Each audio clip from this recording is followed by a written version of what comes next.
Are you looking to install some LED lighting under your cabinets and you don't know where to start? There's a lot to choose from when it comes to LED lighting. I went with LED light strips as they are the most cost efficient and easy to install. I'll go over a few things you should know and how to install them. First, I have to say how amazing LED lighting is. Once you install LED lighting, you will wonder how you ever lived without them. The amount of light that you get from these LED lights will change your kitchen forever. So let's get started. What's up, everybody? Welcome back to the channel. If you haven't subscribed, think about subscribing. If you find this video helpful, hit that thumbs up button. Hope you've enjoyed the holiday season and bringing in the new year 2024 as we did here in Florida. This video marks the first video of the new year 2024. Let's start this year off bright. So let's talk about LED lighting. Why, you ask? Because we have an LED problem we need to fix. So this is perfect. So we get to fix it and talk to you about how we installed it. Before we get into that, let's talk about some things you need and things you need to know. I'll leave a list in the description below for all the stuff we used in this video so you can go and check that out. On this list, we have number 1, LED lighting strips. You have to decide if you want RGB lights, which is color changing lights, or not.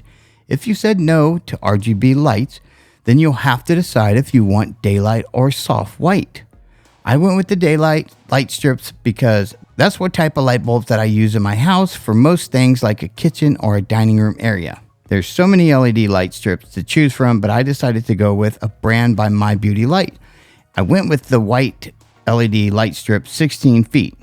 It's dimmable. It's 6,500 Kelvin. I'll leave a link in the description below if you want to check that out. I have been really happy with this LED strip and it's been working perfect ever since. But you can use any LED strips that you want. Now, number 2 on this list, LED driver. So you're going to need a driver. If you use the setup you get with your LED light strip to power on and off your LED lights, you're good. You plug it in, turn them on, turn them off.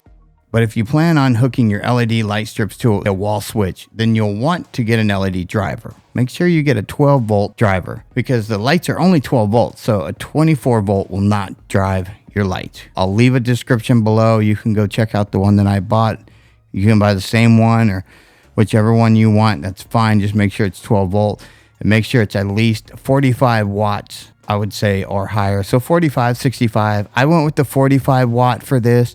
I did 2 16 strips, so I have 32 total, and I don't have any problem. The driver works just fine for it. And if you want to use a dimmable switch to dim them, you're going to have to make sure that your driver also is dimmable so that you can dim these lights. This sounds hard, but it's really not. If you go with all the stuff I'm using, it'll make it even easier because I have the list below for all the stuff you need. If you decide to use something different, that's fine. It'll still be easy to do. Just use what you want to use. You don't have to use anything that I'm recommending or that I've used. You can use anything you want. And if you have any questions, you can leave those down below and I'll try to answer them to the best of my knowledge. All right, so number 3, LED light strip connectors. Here's where it gets a little interesting. You have to decide what connectors you want to use. I've tried a few of them and well, here we are. This is the part of the video I was talking about in the beginning of the video. We have a wire problem that needs to be fixed. This is because the wire connectors, sometimes they act up and this will leave your lights not working. I've dealt with this from time to time and it's a little frustrating. Here's a little secret. If you don't want to ever have connector problems, solder them together. If you've never soldered anything, it's okay. It's easy to do. You can get a soldering gun pretty cheap and just with a little bit of practice, you'll have yours all done. Number 4, extension wire. You'll need some wire to connect the cut pieces of your LED strip to each other. That way you can run some wire through your cabinets. So when you're running the wire through your cabinet, you're gonna need quite a bit of it. So I would buy like 50 feet, 100 feet of wire.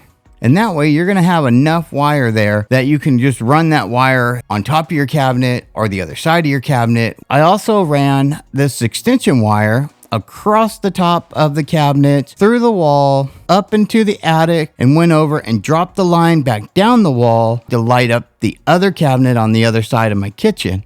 Wherever you want to connect it back, you'll be able to, but you're going to need that extension wire to make that happen. Number 5, light switch.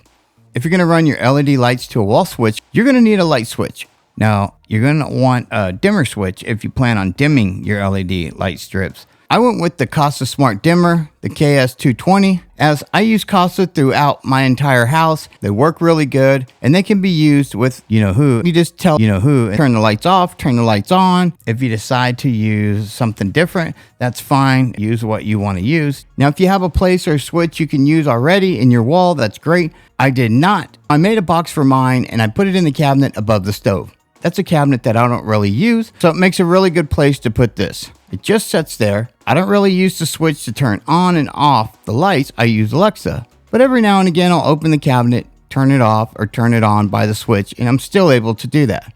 Now, if you're going to run it like I did, get a box that you would enclose for putting it in your wall and put the switch in, you can do that. So basically, I just got a plastic box. I put the switch in there, and then run your wires like you would do it if it was in the wall.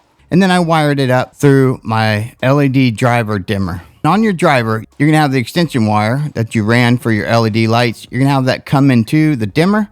And on the other end, you're going to have some electrical wire so that you can run from the driver over to your switch, just like you would in the wall. And then from the switch box, we're having a plug end installed so that it can just plug into the wall. And that's how we're going to get the electricity. I didn't bother trimming down some of the wire. I just kind of left it in case I do want to run it and drop it down the wall and put the plug in the wall. But I didn't know where I wanted it, so I just left that alone, and it seems to work just fine the way it is. That's a really easy way that I could explain for you to do your cabinets, and that's a really good way to do it. You can do this safely and have no problem. I did mine that way. I've never had a problem with it, and it just works out really good. I hope that you're going to take some of the information that I use and go out there and try to install some cabinet lights. Make sure to comment down below. Let me know if you tried it and how it worked and the stuff that I recommended. Was it good? Was it bad? Hope you found this video helpful. Hit that thumbs up button. Subscribe. That's going to do it for this video. If you click the link here, you can follow us to the next video. Booyah!